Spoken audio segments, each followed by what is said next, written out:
मैं कथाओं में कहा करता हूं कि ठाकुर जी के श्री अंग से कुछ भी प्रकट होता है वो हमारे उद्धार के लिए होता है। भगवान के चरणों का चरणामृत गंगा बन के बहने लगा, जिसमें स्नान करके हम अपने पापों से मुक्त होते हैं। और केवल स्नान करके नहीं, गंगा मैया तो जो व्यक्ति जीवन भर गंगा जी के तट पर नहीं गया और प्राण त्यागने के बाद उसका शरीर शांत हो गया, उसके बाद परिवार के किसी व्यक्ति ने यदि उसका श्राद्ध या उसका कोई गंगा जी में तर्पण आदि कर दिया तो भी वो मुक्त हो जाता है। ठाकुर जी के चरणों का स्पर्श करके जल गंगा बन के बहता है और मानव को तारने के लिए, उद्धार करने के लिए एक पावन नदी का रूप धारण कर लेता है। लेकिन कई बार वह गंगा का पावन स्नान भी हमारे मन को शांत नहीं कर पाता। तन पवित्र निश्चित होता है, गंगा जल का पान करने से आपके चित्त में कभी कभी शांति आ जाती है, पर आपके विचारों में शुद्धि नहीं होती। और माफ कीजिएगा, भगवत प्राप्ति के लिए आपका तन पवित्र हो यह आवश्यक नहीं, आप बहुत सुंदर हो ये आवश्यक नहीं, आप ऊंचे कुल खानदान में हो ये आवश्यक नहीं, आपके पास बहुत गुण बहुत कलाएं हो ये आवश्यक नहीं, आपकी विचारधारा शुद्ध होनी चाहिए। हम लिख करके अपने प्रमाण पर उसको ये पत्र लिख करके दे सकते हैं, जिस व्यक्ति के विचारों में दूषितता नहीं है उसको भगवत प्राप्ति निश्चित हो जाएगी। जो विचारों से पवित्र है। अच्छा, विचारों की पवित्रता कैसे पता चलती है? कैसी भी स्थिति आए उसका निर्णय हमेशा सकारात्मक होगा, वो नकारात्मक विचार कर ही नहीं सकता। मैं बहुत जोर देता हूं इस बात पर।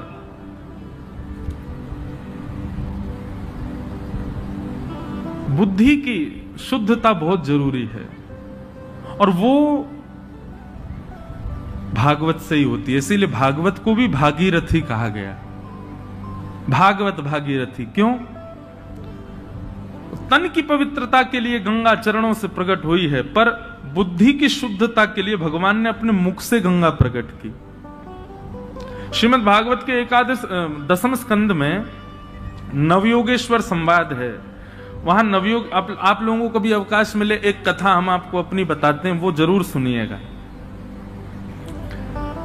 नवयोगेश्वर संवाद पर हमने कथा कही थी, 2 वर्ष हो गए बद्रीनाथ में। उस कथा को निश्चित श्रवण कीजिए जब भी आपको अवकाश मिले। बहुत सुंदर कथा। हम अपनी कथा की प्रशंसा नहीं करते, मैं अपनी कथा सुनता भी नहीं हूं, लेकिन वो कथा एक भक्ति पथिक के लिए बहुत आवश्यक है। कोई भक्ति मार्ग का अनुगामी, उसको जीवन में कोई रुकावट ना आवे और गतिशीलता बनी रहे, उसके लिए उस कथा को निश्चित सुनिएगा। नवयोगेश्वर संवाद। तो नवयोगेश्वर संवाद के प्रारंभ में एक बहुत सुंदर बात भगवान कहते हैं, ये वही भगवतः प्रोक्तः उपाया आत्मलब्धये। भगवान कहते हैं, मैं जो बोलता हूं, मैं जब बोलता हूं, वो वाक्य सामने वाले को मेरी प्राप्ति के लिए ही बोलता हूं। ठाकुर जी ने कुछ भी कहा है उसका आप पालन करने लग जाओ, उससे आपको ठाकुर जी मिलेंगे। बहुत सावधानी से सुनो, सब लोग इधर देखो। भगवान कहते हैं, मैं जो बोलता हूं उसको ध्यान पूर्वक सुन लीजिए, क्योंकि वह कैसा भी वाक्य हो मेरा, उससे मेरी ही प्राप्ति होनी है।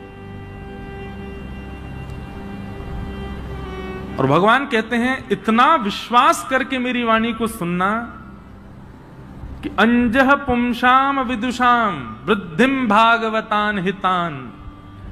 बोले, जिस प्रकार विश्वास की अतीत को क्या कहते हैं, एक होता है विश्वास, एक होता है अतीत विश्वास। मुझे बहुत विश्वास है। बहुत विश्वास का प्रतीक क्या होता है कि आंख बंद करके विश्वास है। भगवान कहते हैं वैसे ही मेरी बताई गई वाणी पर विश्वास नहीं, अतीत विश्वास करना, आंख बंद कर लेना बस। जो ठाकुर जी कह रहे हैं वो सत्य है। भरे महाभारत के युद्ध में भगवान अर्जुन को कहते हैं, अर्जुन क्या करोगे? बोले करिष्ये वचनम तव, जो आप कहोगे वो करूंगा। भगवान बोले सोच ले, जो मैं कहूंगा सो करेगा। अर्जुन बोले निश्चित करूंगा। बोले फिर सोच ले, करेगा? बोले निश्चित करूंगा। ठाकुर जी बोले ठीक है, तो फिर रथ से नीचे उतर, तेरे घोड़े प्यासे हैं, घोड़ों को खोल करके जमीन में स्रोत करके जल निकाल, इनको पानी पिला दे। सामने से बाणों की बौछार हो रही है और अर्जुन को भगवान कहते हैं कि तुम उतर जाओ, उतर करके पानी का स्रोत निकाल के घोड़ों को पिलाओ। अर्जुन एक बार संकोच करने लगा, सच में उतर जाऊं? भगवान बोले अभी तो तूने बोला कि जो मैं कहूंगा सो करेगा, कर। एक बात सदैव याद रखना,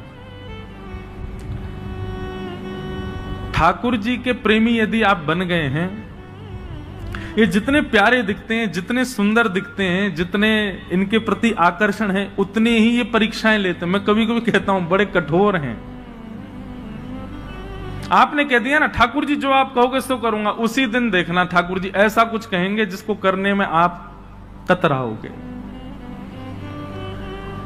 लेकिन भगवान दावे से कहते हैं, अंजह पुंसाम विदुषाम बुद्धिम भागवतान हितान, मेरे द्वारा प्रकट की गई वाणी उस पर इतना विश्वास करो जैसे आंख बंद करके चलने लग जाओ मेरे बताए गए मार्ग पर। ठाकुर जी यदि खाई की तरफ इशारा करते हैं, चलो जाओ वहां जाओ, तो ये विचार मत करो खाई है नीचे गिर जाएंगे, मर जाएंगे, प्राण निकल जाएंगे। नहीं, ठाकुर जी ने आज्ञा कर दी, चल दो। ठाकुर जी कहते हैं जब व्यक्ति मेरे बताए गए मार्ग पर इतना विश्वास करके चलने लग जाता है तो वो कभी गिरेगा नहीं, और यदि कभी गिर भी जाए, यदि कभी उसका पतन भी हो जाएगा, तो वो बिल्कुल चिंता ना करे, उसको उठाने मैं स्वयं आऊंगा, उसको मैं ही बचाऊंगा। भक्ति पथ, यहां रक्षा की जिम्मेवारी ठाकुर जी की है, आप तो बस चलो। तो भगवत प्राप्ति बंधुओं ना तो स्वरूप से आप कर सकते हो, ना आप ऊंचे कुल खानदान से कर सकते हो, बहुत पवित्र रह करके, त्रिकाल संध्या करके, 3 बार स्नान करके, ये सबसे भगवत प्राप्ति नहीं होगी। भगवत प्राप्ति तो केवल और केवल आपके विचार शुद्ध हों, और श्रीमद् भागवत का यही उद्देश्य है कि सुनने वाले श्रोता के विचार शुद्ध हों, उसके विचारों में दूषितता ना हो। इसलिए अपने आप को परखा कीजिए, आप विचार क्या करते हैं। और विचार यहां बैठ करके तो भगवत विचार सबको आ जाएगा, यहां पर तो नास्तिक व्यक्ति भी बैठा बैठा भगवान को याद कर लेगा। यहां विचार नहीं करना है, एकांत में जाके अपने विचारों पर मनन करो। आप विचार कैसे करते हो, आप सोचते कैसा हो, एकांत में बैठ करके आंख बंद करके चिंतन किया करो। क्या आता है आपके मन में?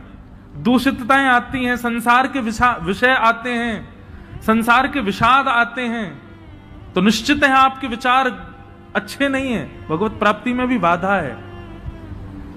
जिस दिन लगे कि हां नेत्र बंद करके बैठे 7:30 बजे और नेत्र खुले तो 9:30 बज गए थे और एक भी विचार दूषित नहीं था चित्त में, बस प्रसन्न हो जाइएगा, मुस्कुरा जाइएगा, एक गिलास पानी पी करके और अपने आप को थोड़ा गौरवान्वित अनुभव कीजिएगा कि अब ठाकुर जी मिलने का मन बना रहे हैं, क्योंकि अब विचार शुद्ध हो रहे हैं। और वो होंगे कैसे? सत्संग से।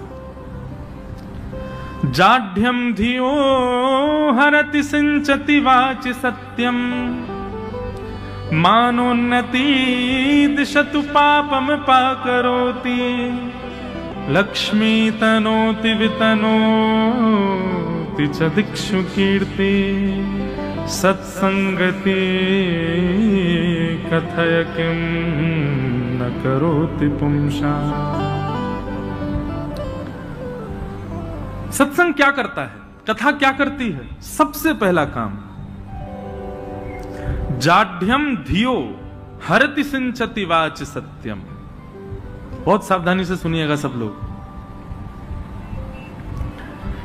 जाड्यम धियो हरति सिंचति वाच सत्यम। सत्संग का सबसे पहला कार्य है वो आपकी जड़ बुद्धि का हरण करेगा। जड़ बुद्धि बहुत प्रकार की होती है। जड़ बुद्धि का रूप क्या होता है? बहुत क्रोध आ जाना, अपने मान यश की बहुत कामनाएं रखना, ये जड़ बुद्धि का लक्षण है। किसी पर संशय, किसी पर दुराग्रह करना, किसी के भी प्रति नकारात्मक सोच रखना, ये सब संशयात्मक बुद्धि के लक्षण हैं, जड़ बुद्धि के लक्षण हैं। सत्संग सबसे पहले आपकी जड़ बुद्धि का हरण करता है। जड़ बुद्धि का हरण होने के बाद क्या होगा? जो अत्यंत दोषयुक्त व्यक्ति है उसमें भी आपको गुण दिखाई देने लग जाए, समझो अब आपकी जड़ बुद्धि का हरण हो गया। अत्यंत उपेक्षित व्यक्ति भी आपको शुद्ध लगने लग जाए तो समझो आपकी जड़ बुद्धि का हरण हो गया। ऐसा व्यक्ति जिसको कोई स्वीकार नहीं करता, आप उसमें भी गुण देखने लग जाते हो तो समझो आपकी जड़ बुद्धि का हरण हो गया। सबसे पहला काम सत्संग क्या करता है? जाड्यम धियो हरति, आपकी जड़ बुद्धि का हरण करेगी। सत्संग दूसरा काम क्या करता है? सिंचति वाच सत्यम, आपकी जिह्वा में सत्यता आ जाएगी, अधिकतर सत्य बोलने की इच्छा प्रकट हो, अधिकतर सत्य बोलने का भाव प्रकट हो।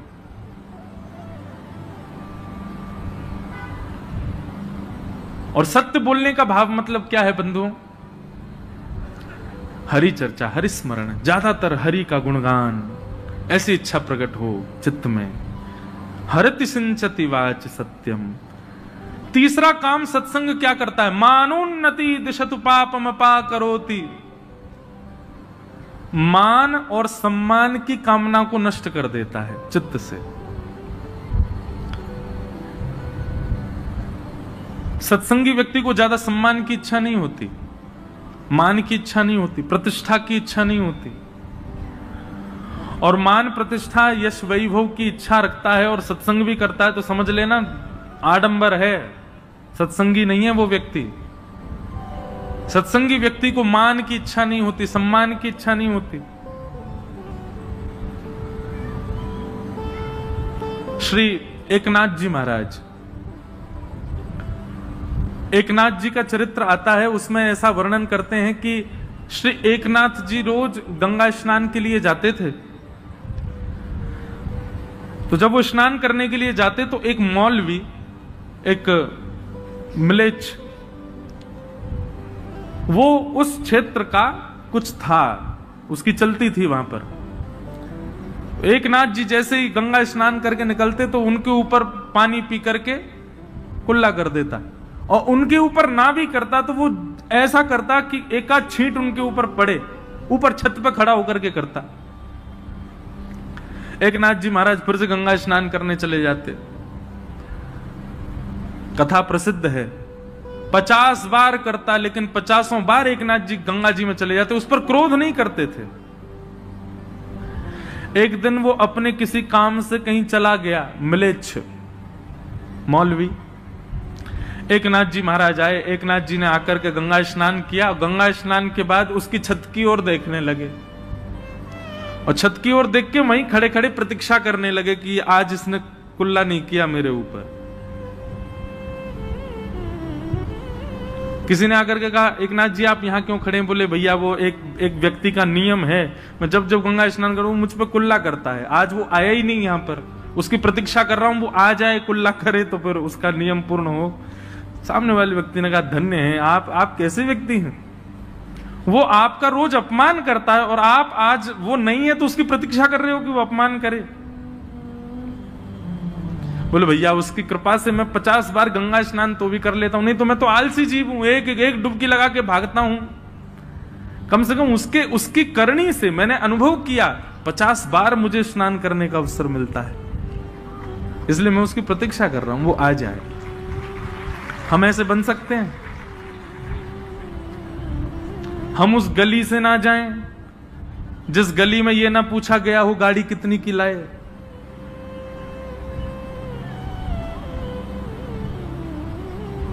हम उस मोहल्ले में नहीं जाते, हम उस कार्यक्रम में नहीं जाते जहां हमारा बैरी आया हो। अच्छा, उसकी बेटी का ब्याह, निश्चित है उसकी बेटी, वो तो उसका भी मित्र है मेरे बैरी का, तो वो भी आया होगा, मैं तो नहीं जा रहा, वो आए तो मैं क्यों जाऊं। कभी कभी मन में विचार आता है,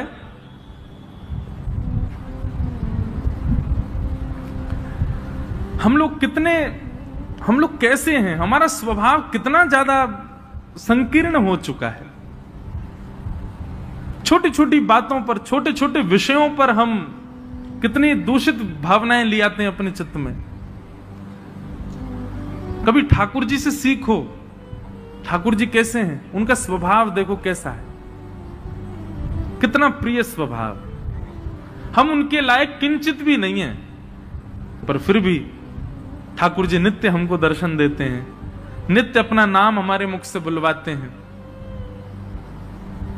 और केवल इतना ही नहीं, अपना दर्शन करा करके, अपना नाम बुलवा के हमको फायदा और कराते हैं, हमारे पाप और कम कर देते हैं।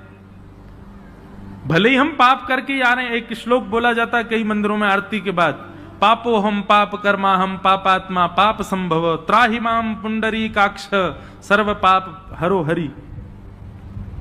इस श्लोक का अर्थ क्या है? पापो हम, मैं पापी हूं, पाप कर्मा हम, मेरे सारे कर्म पाप के हैं, पापात्मा, मेरी आत्मा भी पापी हो चुकी है, और पाप संभव, नाथ अभी आपकी आरती करने के बाद निश्चित अभी भी मैं कहीं पाप करने ही जाने वाला हूं। त्राहि माम पुंडरीकाक्ष, हे पुंडरीका, पुंडरीक कहते हैं कमल को, त्राहि माम पुंडरीकाक्ष, हे कमल जैसे नेत्र वाले, सर्व पाप हरो हरि, मेरे सारे पापों को हरण करो। और ठाकुर जी हरण कर भी लेते हैं। सीखो ठाकुर जी से, कितने सीधे हैं हमारे लाल जी, कितने सरल हैं हमारे ठाकुर जी। इसलिए भैया ये कथा भागवत आदि इन सब सत्संगों को श्रवण करके ना, ये मत विचार करो पुण्य कितना बढ़ रहा है। मैं 4 घंटे एक आसन पर बैठ के कथा सुनी, ये विशेष बात नहीं है। मैंने जितने दिन कथा सुनी, मैंने व्रत रख के कथा सुनी, ये विशेष बात नहीं है। मैं कथा में अपने आसन पे ही बैठता था, जहां पहले दिन बैठा वहीं 7 दिन बैठ के कथा सुनी, ये विशेष बात नहीं है। विशेष बात यह है कि 7 दिन पहले विचार जितने संकीर्ण थे, 7 दिन बाद उनकी संकीर्णता नष्ट हुई कि नहीं, आप अपने विचारों से शुद्ध हुए कि नहीं, यह विशेषता होनी चाहिए कथा की। हमने एक नियम, अभी नासिक में कथा थी ना, तो वहां एक नियम था हमारा, मौन रहता था मैं पूरे दिन, बस कथा में बोलता था। उसका प्रभाव ऐसा पड़ा है अभी कि मेरे को अधिकतर मौन रहने का मन होता है। अब मैं कथा से पहले भी मौन रहता हूं 1 घंटा, कथा के बाद भी 1 घंटे मौन रहता हूं, पर ऐसा नहीं है। सुबह हम आज खेलने गए तो भी मैं मौन ही था। बताओ, आज मैंने एक चीज अनुभव की, खेल में नोक झोंक लड़ाई झगड़ा निश्चित होता है। कोई मौन रह के कैसे लड़ाई करे? कल जितने खिलाड़ी आएंगे सबका मौन है, जो बोलेगा उसके 4 रन कट जाएंगे। अब देखना कल कैसे बस एक व्यक्ति बोलेगा जो रन गिनेगा सबके और वो विशेष रूप से हमारे अनुज पंडित जी और हमारे ये भैया नहीं होने चाहिए, ये 2 लोग नहीं, बहुत बेईमानी करते हैं भाई। लेकिन एक विनोद की बात है ये तो, व्यक्ति की आयु 2 चीजों से कम होती है, बहुत खाने से और बहुत बोलने से। इन 2 कारणों से व्यक्ति की आयु क्षीण होती है। इन दोनों पर लगाम लगानी है, तभी आप वैष्णव कहलाए जाओगे। भोजन पर भी लगाम लगाओ और अपनी वाणी पर भी लगाम लगाओ। ये 2 प्रकार के लगाम आपको लगाने हैं। इस कथा की दक्षिणा हमको यही दो कि इन 2 चीजों पर आप थोड़ा कंट्रोल करो। एक तो भोजन मतलब पाओ, प्रेम से पाओ, उतना ही पाओ जितने में काम चल जाए। और वाणी, दिन भर में कम से कम 2 घंटे का मौन तो रखो। मौन रहो। और केवल मौन रह के ऐसा नहीं है कि किसी को गाली दे रहे हो लिख करके दे दी, ले है तो मेरा मौन, तू ऐसा है, ऐसा नहीं। जितनी देर मौन रहे उतनी देर हरिस्मरण रहे, अंदर ही अंदर ठाकुर जी का नाम चलता रहे। पता चली महाराज मंडदीप सुबह 8 से 9 सब मौन है पूरे मंडदीप में, कोई बोलता ही नहीं है। काम ठप्प हो गए लोगों के, क्यों? सब मौन रहते हैं यहां पे। लेकिन ये 2 वेग बहुत आवश्यक हैं जीवन में। आप स्वयं अनुभव करेंगे कि जब आप मौन रहना प्रारंभ करेंगे ना, तो आपकी जिह्वा में अपने आप ऐसे ऐसे भाव, आप जब आप बोलेंगे तो वो निश्चित ही किसी पर प्रभाव डालने वाली वाणी ही होगी। अच्छा, मौन का एक नियम है, मौन में आप ठाकुर जी का नाम बोल सकते हो। कितना भी मौन व्रत हो, आप जय श्री कृष्ण बोल सकते हो, जय सिया राम बोल सकते हो, राधे राधे बोल सकते हो, नारायण बोल सकते हो, हरि के नाम, ठाकुर जी के नाम, किशोरी जी, मौन, क्योंकि भगवत नाम लेना भी मौन ही माना जाता है। तो बात केवल इतनी थी कि विचारों को शुद्ध रखना है। हमारे अष्ट सखा कहते हैं, प्रीत ही सौंपई है प्रियतम, प्रीत ही सौंपई है प्रियतम।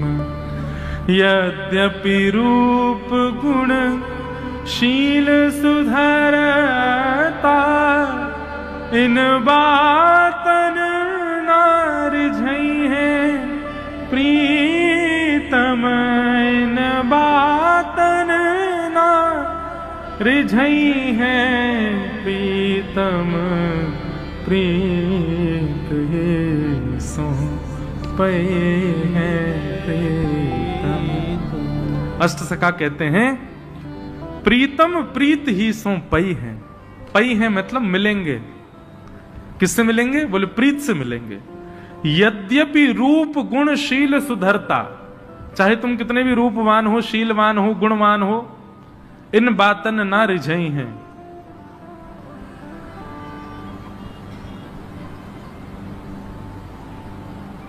कितनी भी श्रेष्ठताएं हों, वो विशेष बात नहीं, प्रीति कितनी है आपकी। और सुनिए, सत्संग जड़ बुद्धि का हरण करता है, बुद्धि में सकारात्मक विचार आ जाते हैं, और जैसे ही सकारात्मक विचार आते हैं आप अपने आप प्रेमी हो जाते हैं, और जैसे ही आप प्रेमी हुए ठाकुर जी आपको स्वीकार कर लेते हैं।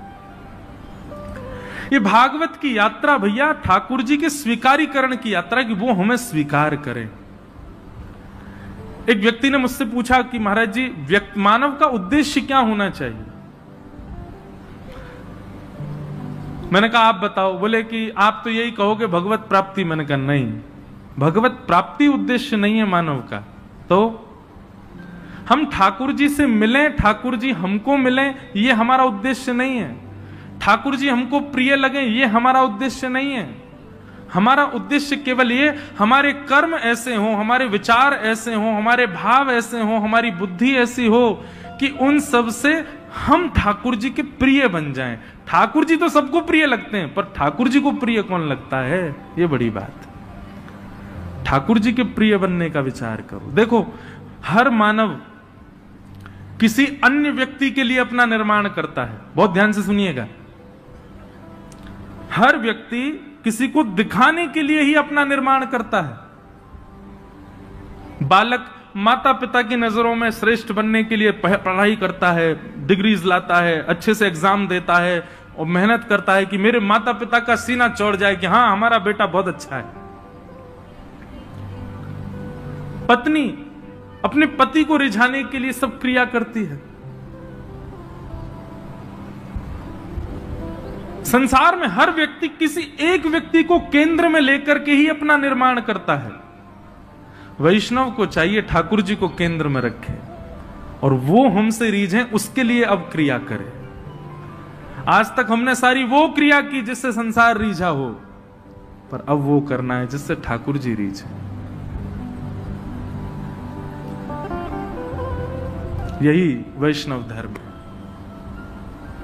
स हरे प्रिय, उद्देश्य लिख लीजिएगा कहीं पर। क्या है हमारा उद्देश्य? कि हम हरि प्रिय बने। हरि तो सबको प्रिय हैं, पर उनके प्रिय हम बने। वो हमें देख के रीझ जाया करें, वो हमें देख के प्रसन्न हो जाया करें, हमें देख करके उनको सुख मिला करे। ऐसा निर्माण स्वयं का करना है, इसीलिए हम वैष्णव बने हैं। जिस दिन से आप केंद्र बिंदु ये रख लेंगे ठाकुर जी को प्रसन्न करने के लिए ही सब करना है, आपको भक्ति करनी नहीं पड़े, अपने आप होती चली जाएगी। अपने आप आपके विचार शुद्ध होंगे, अपने आप आपकी क्रियाएं शुद्ध हो जाएंगी।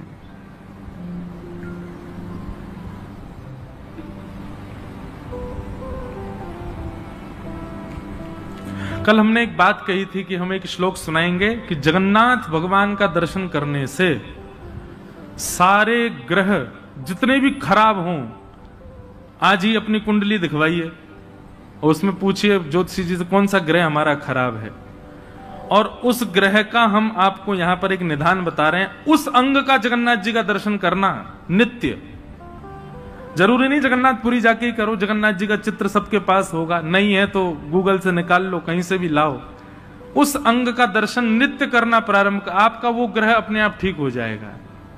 और एक बात सुनो, अकेले एक ग्रह को क्यों ठीक करो, सर्वांगीण अंग का दर्शन करो, सारे ग्रह अपने आप सम हो जाएंगे हमारे श्री जगन्नाथ जी का दर्शन करके।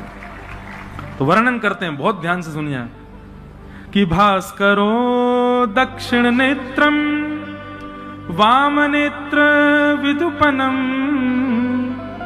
मंगल नासिका क्षेत्रम वधूअधर एव च बृहस्पति तिलकम च स्वर्ण रत्न मंडितम शुक्र चतुशरः प्रोक्त शनि सर्वज्ञ विस्तरम साहु किरीट रूपम च मकराकृतरेव च केतुश्च भुजगांकारं कुंडली नागरूपकः एवं नव समाहार ग्रह साक्षात जगन्नाथम। श्री जगन्नाथ जी के रूप में सारे ग्रह। अब ध्यान से सुनना। सूर्य, ये सूर्य जो है ये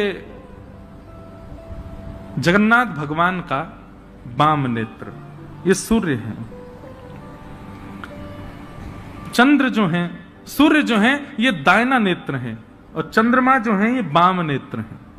तो जब आप दाहिना नेत्र दर्शन करते हैं श्री जगन्नाथ जी का, आपका सूर्य ग्रह सम हो जाता है, और वाम नेत्र का दर्शन करते हैं तो चंद्र ग्रह सम हो जाता है।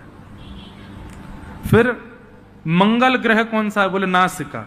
श्री जगन्नाथ जी की जो नासिका है वो मंगल ग्रह का द्योतक है। बुध भगवान का जो मुंह है, मतलब मुखमंडल, वो बुध का स्वरूप है श्री जगन्नाथ जी का। बृहस्पति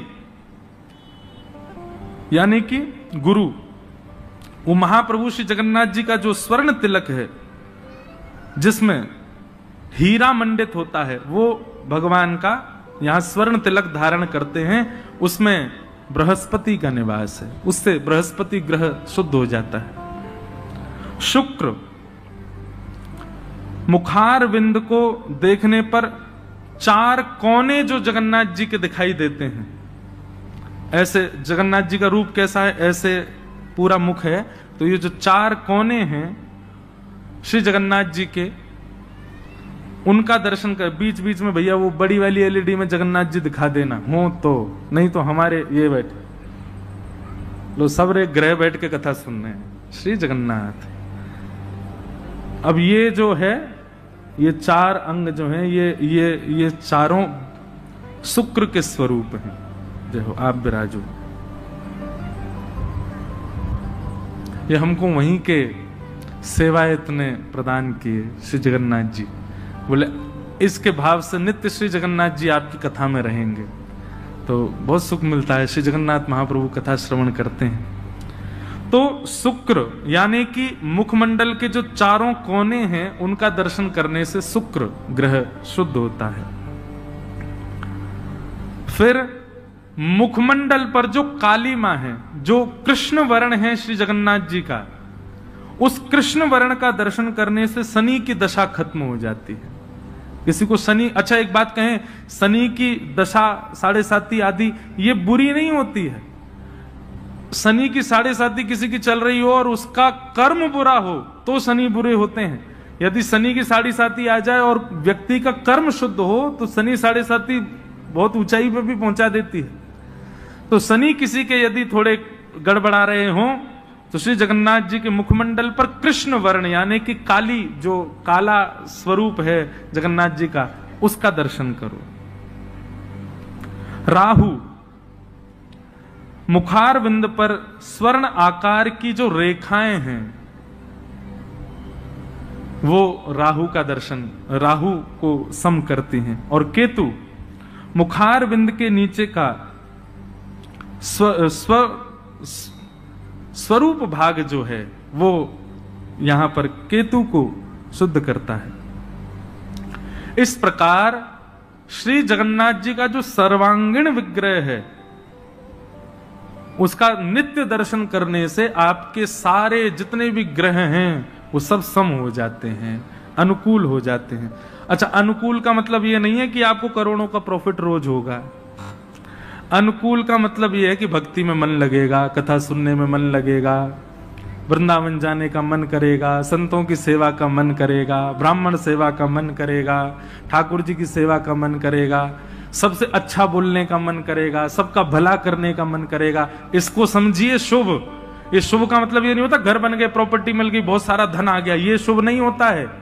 ये संसार के कर्मों से मिलने वाली, संसार में फंसने वाली रीति है। ये लोग बताओ कितने आज लोग उसको शुभ मानते हैं जो बहुत संपत्तिवान हो। संपत्तिवान शुभ नहीं होता है, भक्तिवान व्यक्ति शुभ होता है। श्री जगन्नाथ जी का नित्य दर्शन करने से आपके समस्त ग्रह आपको वैष्णव बनाएंगे, इसलिए जगन्नाथ जी का नित्य दर्शन करना है। तो ऐसे महाप्रभु जी को हमने कल कहा था, इसलिए हमने आज उस भाव को रखा। उनको हम बारंबार प्रणाम करते हैं। बोलो जगन्नाथ महाप्रभु की जय। नित्य जगन्नाथ जी का दर्शन किया करो। अपने घर में ठाकुर जी के श्री मंदिर में श्री जगन्नाथ जी का स्वरूप निश्चित विराजमान रखो।